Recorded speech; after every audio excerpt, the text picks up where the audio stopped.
ओम श्री सरस्वत्यै नमः। नवाधिकशततमी कक्षा।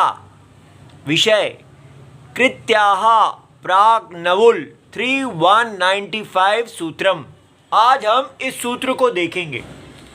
अब प्रश्न है कि ये सूत्र का प्रसंग कहाँ से आ गया। तो हम दश लकार इस विषय को देख रहे थे और इसमें सूत्र आया था प्रैष अतिसर्ग प्राप्त कालेषु कृत्याश्च 33163। अपनी अष्टाध्यायी खोल लीजिए। अष्टाध्यायी सूत्र पाठ के बिना ये कक्षा अधूरी है। तो उस सूत्र में हमको ये लोट च ऊपर से अनुवृत्ति आई थी 33162।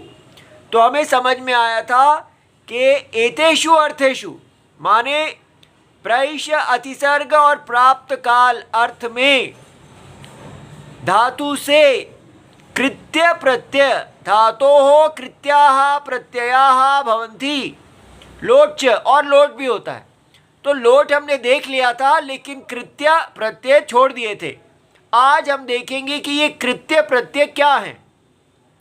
देखिए अपनी अष्टाध्यायी में देखिए धातोः सूत्रम और ये है धातु का अधिकार 3191। पहले 90 सूत्र छोड़ दो तो पूरा तीसरा अध्याय। अब इसमें दो प्रकार के प्रत्यय हैं इस धातु अधिकार में, तिंग प्रत्यय और अतिंग प्रत्यय। तिंग प्रत्यय जो है लस्य 3477 माने लकारस्य स्थाने, लकार के स्थान में होने वाले तिंग प्रत्यय। तो जितने लकार हैं 10 लकार, उनको जब धातु से कर दिया जाता है तो धातु उन लकारों के स्थान में तिंग प्रत्यय हो जाते हैं। अब बाकी जो बचे उनको अतिंग कहते हैं। और तिंग कृत अतिंग ये सूत्र है, कृत अतिंग 3193। इससे जो बाकी बच गए हैं इस धातु अधिकार में, अस्मिन् धातु अधिकारे, ठीक है, कृत वर्जितः जो तिंग वर्जितः, तिंग से अलग प्रत्ययाः कृत संज्ञकाः भवन्ति। अब ये जो कृत प्रत्यय हैं इन्हीं के अंदर फिर एक और छोटा ग्रुप, सब ग्रुप बनाया गया है जिनको कृत्य कहते हैं। तो कृत संज्ञा वाले प्रत्यय ही उनका एक छोटा समूह कृत्य कहलाता है। तो कृत्य का सूत्र क्या है? कृत्याः प्रांग नवुल 3195 और प्रत्यय जो है 311 से ऊपर से अनुवृत्ति आ रही है। तो इसका अगर हमें बनाना है तो बन जाता है कि प्राग नवुल, नवुल नवुल से पहले पहले पढ़े गए जो प्रत्यय हैं उनकी कृत्य संज्ञा होती है।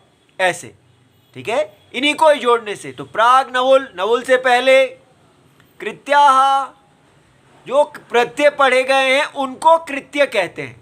अब इसी को हम कैसे काशिका ने अपनी वृत्ति बनाई है वो देख लेते हैं।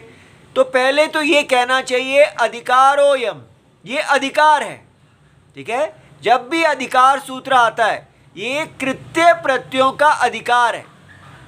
तो ये कहाँ से कहाँ तक जाता है? ये नवुल, नवुल क्या है? नवुल त्रिचौ। ये जो कहा प्राग नवुल, नवुल से पहले माने ये जो नवुल शब्द है, नवुल त्रिचौ 31133। तो 3195 से लेके 133 तक, इससे पहले पहले प्राक। तो इससे पहले पहले जितने सूत्र हैं उनमें जो प्रत्यय कहे गए हैं उनकी कृत्या संज्ञा होती है। तो ये अधिकार है।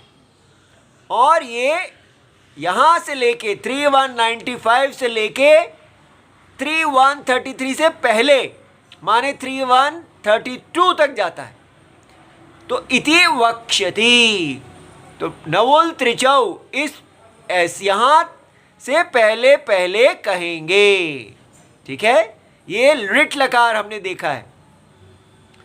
आगे अब हम आगे इसकी वृत्ति बनाते हैं। प्राक एतस्मात् नवुल संशब्दनात्, माने इससे पहले, किससे? नवुल शब्द के, जहां नवुल शब्द कहा जाता है, तो नवुल त्रिचौ में नवुल शब्द शब्दनात् यान इतः ऊर्ध्वम। अब इसकी संधि जोड़ देते हैं, तो प्राग एतस्मात् नवुल संशब्दनात् यान इता ऊर्ध्वम, इस पहले इससे, किससे? नवुल त्रिचौ, जिन प्रत्यय को इस कृत्य प्रांग नवुल सूत्र से आगे, ठीक है, इतः ऊर्ध्वम, इतः ऊर्ध्वम माने इससे आगे और इससे पहले, प्राग इससे पहले इससे आगे, जो आगे कहे गए हैं, अनुक्रमिष्यामः कृत्य संज्ञाः ते वेदितव्याः, ठीक है, जो हम ये अनुक्रमिष्यामः शब्द प्रयोग के विद्या परंपरा से कहेंगे, वे कृत्य संज्ञा वाले समझने चाहिए।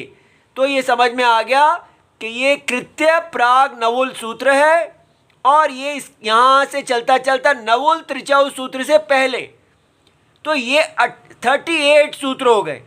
और यहाँ पर समझना है कि कृत की संज्ञा के अंदर कृत्याः है, लेकिन ये नहीं है कि ये इसका अपवाद है। कृत्याः जो है वो कृत भी हैं और कृत्याः भी हैं, दो संज्ञाएं, इसलिए उत्सर्ग अपवाद यहाँ नहीं है। इति सर्वम शिवम, बाकी कल। प्रणाम।